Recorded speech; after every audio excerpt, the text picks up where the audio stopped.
Hi everyone, my name is Gabriella and I'm the owner of Human Design Hawaii. Today's video is going to be all about lab and natural diamonds. The first thing I want to talk about is the difference between lab and natural diamonds. So the difference is going to be the origin. Natural diamonds come from the earth and lab diamonds come from a laboratory. There are two different ways that laboratory diamonds can be created, and we are going to go through that later on in the video. But the first thing I'm going to talk about is the natural diamonds. So natural diamonds are formed deep within the Earth's mantle. There's a couple of different occurrences in how the diamonds can form. And a few of those occurrences are going to be through volcanic eruptions or shifting of tectonic plates. Essentially, carbon atoms are going to bond together under high pressure and high temperature, and this takes millions, if not billions of years to form. So the two different ways that laboratory diamonds are formed is going to be through one, HPHT, which is high pressure, high temperature, or CVD, chemical vapor deposition. So HPHT was the original form of creating laboratory diamonds. This was created in the 1950s for use in industry.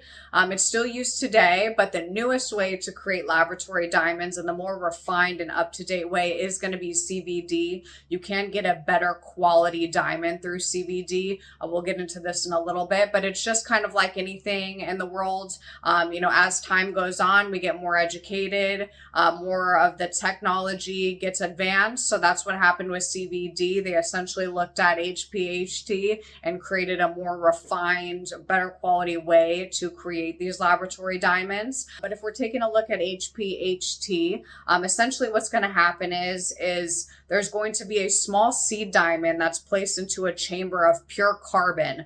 And that's going to simulate, the temperature and the pressure of the earth, which is high pressure, high temperature. And what happens is that carbon is going to melt. So that graphite is going to melt down and it's going to kind of rain down and create these little tiny diamond crystals.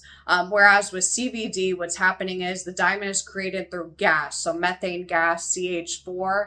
The C in CH4 stands for carbon, which is what diamonds are created out of. But essentially what you're going to do is you're going to create a small diamond slice and you're going to place that into a chamber. So both of these processes do require natural diamonds to even create the laboratory diamonds, which most people don't know about, which is still why this can be very costly because you're still having to use natural diamonds. And on top of that, you have the machinery and all the other things that are required to make these laboratory diamonds. So it still is very technical, despite the fact that it's not directly from the earth. You are still simulating the same, natural occurrences that would happen in the earth. So it's just going to be the way in which you are manufacturing these laboratory diamonds, which is going to create that difference. But the beauty between natural and lab diamonds is that both have the same color ranges, both have the same clarity ranges, they have the same crystal structure, they're both made out of silicon carbide, and they're both just as durable. So both can be great options to look at. And the reason why I really love lab and I really love natural is because it provides just so many options to the consumer. Some of my clients just really love the idea of a natural diamond, and so therefore they're set on a natural diamond. And when I consult with them, I'm giving them all of their different options in their budget for natural diamonds. And then on the other hand, I have clients who really love laboratory diamonds. And so then we can jump into the world of laboratory, all the different options for their budget. And then I explain the two processes. At Human Design Hawaii, we do typically like to work with CVD laboratory diamonds. So the reason why we like to use CVD diamonds over HPHT diamonds is because when HPHT diamonds are formed, they can have metallic inclusions in them that simulate the thermal conductivity of that of a moissanite. So a lot of times when the HPHT laboratory diamonds are being tested, they're going to come up positive as a moissanite, which can be very confusing to the consumer, even though they are in fact laboratory diamonds. So to avoid this, we do like to use CVD diamonds, and I do take a lot of time in educating all of my clients and all of my customers on the difference of the two. And so even though people think that laboratory diamonds are, of lesser quality than a natural diamond, they are not all the same. And quality does play a big part still in laboratory diamonds. So you can have way more expensive laboratory diamonds diamonds and then inexpensive laboratory diamonds in the same way as that of a natural diamond. You know, natural diamonds, the way that they have their value is based on the color and the clarity. So, you know, the less yellow that you find in a natural diamond and the less inclusions is going to prove its value and its rarity. And so with laboratory diamonds, it's a little bit similar. There are still inclusions and you can still have these secondary colors and these tinges. Now, when you get into fancy colored diamonds, you know, some of the most rare diamonds are yellow diamonds or blue diamonds. And so what happens is with HPHT and the growing process, boron can essentially affect the color. So boron is what gives it that blue color. So when we are looking for fancy, you know, colored diamonds and you want a really vivid blue, you want a lot of that boron. But if you're looking for a clear, you know, diamond, the same clear sparkly diamonds that we all know and love, you definitely want less of that boron. And so you want to be working with a jeweler and a gemologist that has a really trained eye to look out for these secondary colors. And that is relevant in natural diamonds and in laboratory diamonds.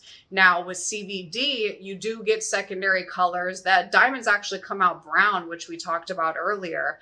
So it's going to have that graphite kind of layer around it as well. So they're having to remove that on the outside, and then they're going to have to heat treat the actual diamond itself to get out that brown color.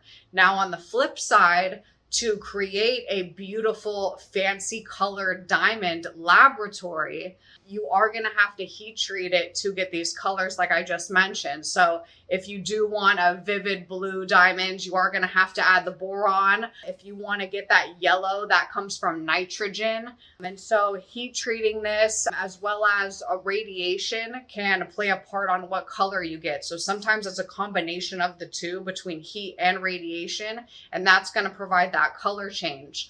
The interesting thing is laboratory diamonds that are colored diamonds are actually way more expensive than that of natural, assuming that you don't get that same vivid color naturally. So what I mean is, to find a natural diamond in the earth that's a color, so red, blue, yellow, anything vivid, that's going to be extremely rare and very hard to find. So a lot of times we find these natural colored diamonds and they're going to have a lot of inclusions, or maybe they're kind of lackluster in color. So the reason why laboratory colored diamonds can often be way more expensive is because you're able to actually get those vivid colors that you would want naturally, but you just simply cannot find them. So even though people think that laboratory diamonds are fake or inexpensive, that's actually far from the truth.